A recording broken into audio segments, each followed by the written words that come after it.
예, 또 영상 하나 찍겠는데 이번에는요, 워라밸 따위는 성공을 위해서 포기해라, 이런 주장이 있는데 이런 주장이 과연 옳은가, 어떻게 받아들여야 되나, 그런 것에 대해서 좀 얘기 좀 노무살아서 해보겠습니다.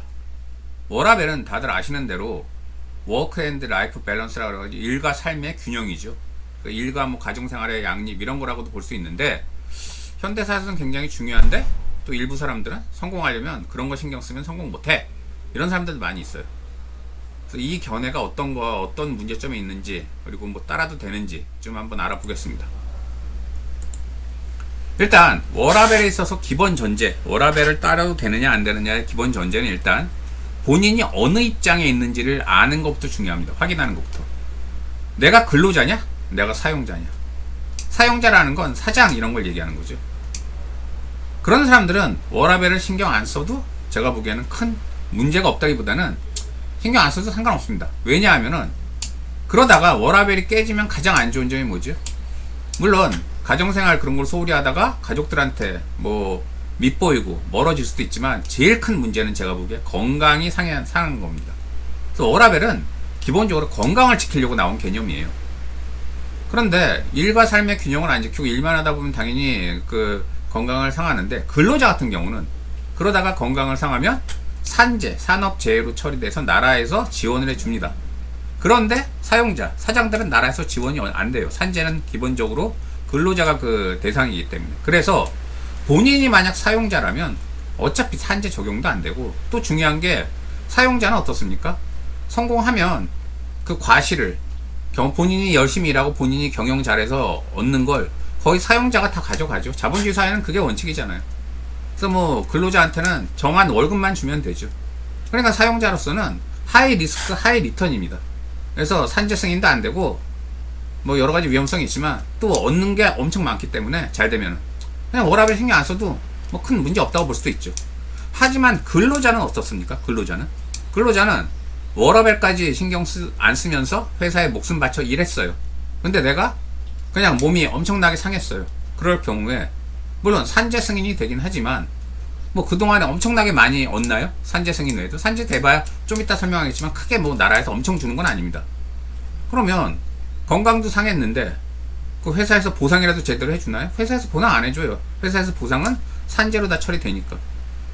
그러면 평소에 받는 건 끼껏 월급뿐인데 그 월급 몇 푼 받는다고 건강까지 상하는 게 과연 남는 장사냐? 아닌 것 같거든요.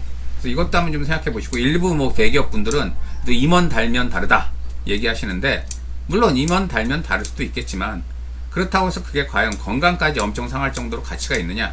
그건 전 좀 회의적입니다. 그 다음에 이제 근로자로서 고려할 사항들, 지금 얘기 많이 했죠. 이제 내가 평소 월급이 엄청 세다, 그래서 진짜 이 회사에 목숨 바쳐 일하면 떼돈 번다, 그러면 또 워라밸을 깰 수도 있겠죠. 본인 인생이 바뀔 정도의 월급이 주어진다면. 하지만 그런 회사가 많냐고요. 그리고 또 함부로 그렇게 주냐고요. 임원 정도 되면은 뭐 퇴직금도 엄청나고 연봉도 엄청나고 한데, 그 전까지의 과정, 임원이 되기까지의 과정이 무지무지 힘들죠. 그리고 그 과정에서 상당수 사람들이 워라밸이 깨지면서 건강도 상하고 친구도 잃고 가족도 잃고 하죠. 그런 걸 다 잃을 정도로 과연 임원이라는 자리가 가치가 있느냐? 그리고 나에게 소중한 가족들이 나한테 등 돌렸을 때 내가 마음이 안 아플 수 있느냐? 이런 것도 좀 생각을 좀 해보셔야 된다는 거, 근로자로서 고려사항. 그 다음에 산재 승인상은 좀 알아볼게요. 워라밸이 깨지도록 열심히 일을 했어요. 그래서 건강을 상했어요. 그러면 산재라도 이제 승인이 되면 그나마 다행인데, 결론부터 말씀드릴게요. 워라밸이 깨질 정도로 열심히 일할 경우에 주로 어디가 몸에 다치나요? 산재는 대표적으로 크게 두 가지예요. 크게 뭐 다른 것도 있지만, 하나는 근골격계 질환, 하나는 뇌심혈관 질환. 근골격계 질환은 말 그대로 뼈가 다치거나 뭐 어디 부러지거나 이런 거예요. 주로 이제 생산직 근로자들이 많이 당하죠. 그거는 거의 100% 산재됩니다. 일하다가 그렇게 다치면 그건 100% 산재죠. 그거 산재가 아니면 뭐가 산재입니까? 근데 문제는 뇌심혈관계 질환이에요. 이거는 주로 뭐냐면 뇌와 관련된 거에서 뇌졸중, 뭐 뇌경색, 그리고 심혈관, 대표적인 게 심근경색 이런 거죠. 가장 대표적인 그 이 세 가지가 현대 성인병 아닙니까? 그런데 이것들은 승인율이 되게 낮아요. 끼케야 30%. 근데 그걸 국가만 탓할 수 없는 게, 쉽게 말해서 뇌졸중이 왔어요. 중풍이 왔어요. 그게 과연 진짜 업무 때문에 그런 건지, 평소 이 사람이 가진 예컨대 다른 가정적인 문제가 있는데 그런 가정적인 문제 때문은 아닌지 솔직히 입증하기가 힘들잖아요. 그게.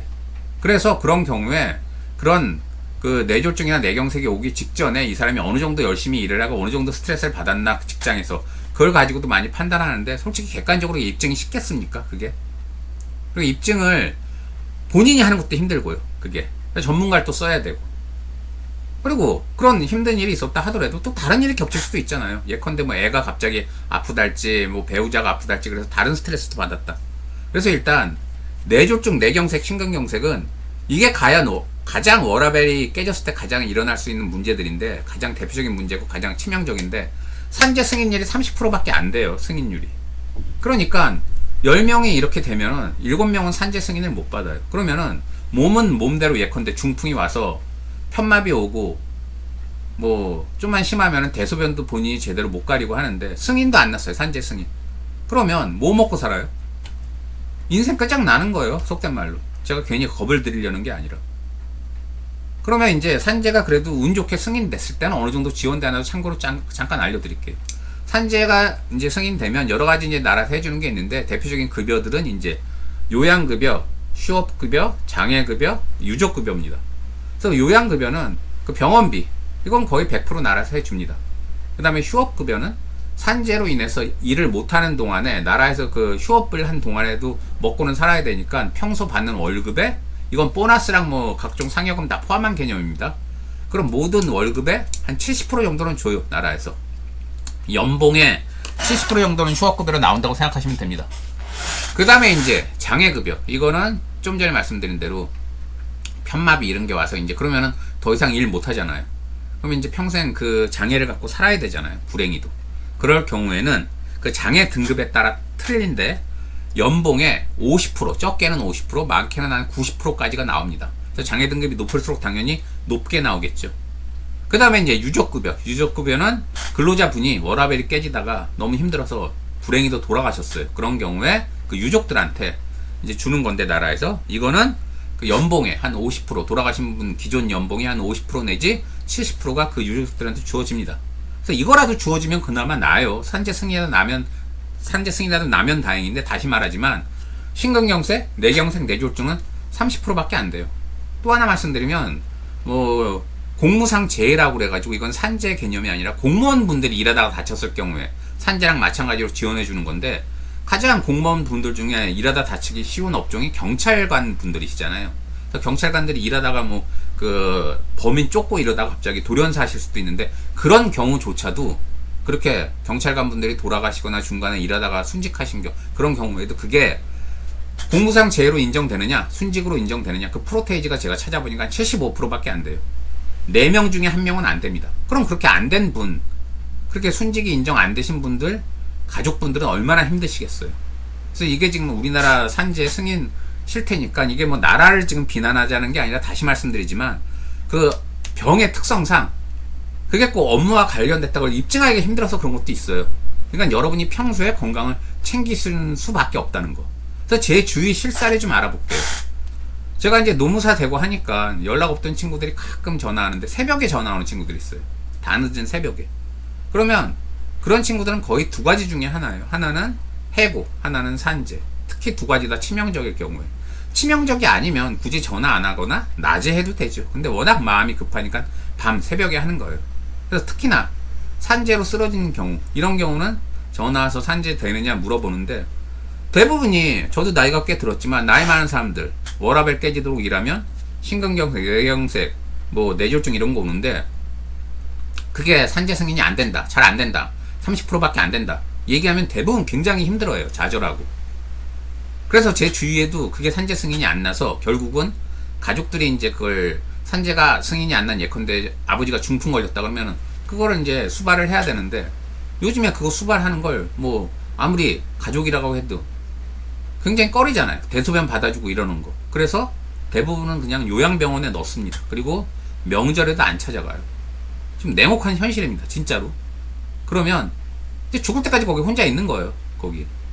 정말 이게 참 제 입으로 얘기하기 그런데 비참하죠.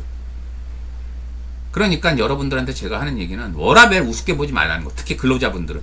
워라밸이 단순히 잘 먹고 뭐 즐기자 이 개념이 아니라 여러분들의 최소의 인간다운 삶을 보장해 줄 수 있는 하나의 가이드라인이라는 거, 마지노선이라는 거. 그래서 이런 것 좀 신경 쓰시고, 그 다음에 건강한 경비. 이거는 좀 극단적인 얘기긴 한데, 예컨대 은퇴를 했어요. 60 돼서 이제 은퇴를 했는데, 뭐 별다른 임원도 못 되고 별다른 성공을 못 했어요. 그런 분들 또 상당수가 아파트 경비 같은 거 아시죠? 아니면 편의점에서 일하시고 알바 같은 거. 그걸 뭐 사회적으로 낮게 보는 경우도 있지만 전 그렇게 안 봅니다. 열심히 일하시는 거 좋게 봐요. 그런데 그런 분들 중에 상당수는 또 건강해요. 건강하니까 그 일도 하시는 거죠.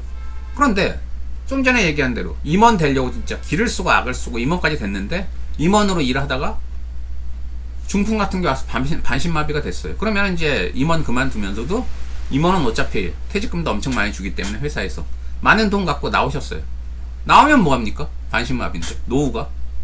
제가 보기에는 건강하게 경비일 하시는 분이 반신마비 돼서 죽을 때까지 그렇게 살아야 되는 퇴직 임원보다 100배는 더 행복해요. 그러니까 이 워라밸이라는 개념을 너무 돈 하면서 사람들이 돈에만 이제 신경 쓰면서 워라밸을 우습게 보고, 워라밸 신경 쓰면 뭐 성공 못한다 이런 얘기를 하는데, 노무사로서는 저는 좀 견해가 다릅니다. 그리고 일단 워라밸은 깨지면, 그리고 이걸로 건강을 잃으면 돌이킬 수가 없어요. 돈은 또 벌 수 있잖아요. 여러분이 지금 사랑하는 가족, 여러분을 지금 사랑해주는 가족이 여러분이 반신마비가 돼도 여러분을 사랑해 줄까요? 한번 좀 이것 좀 생각해 보시라고 제가 좀 문제 제기하면서 좀 약간 우울한 얘기긴 했지만 제가 이 영상 마치도록 하겠습니다. 예, 비 피해 없으시길 빕니다.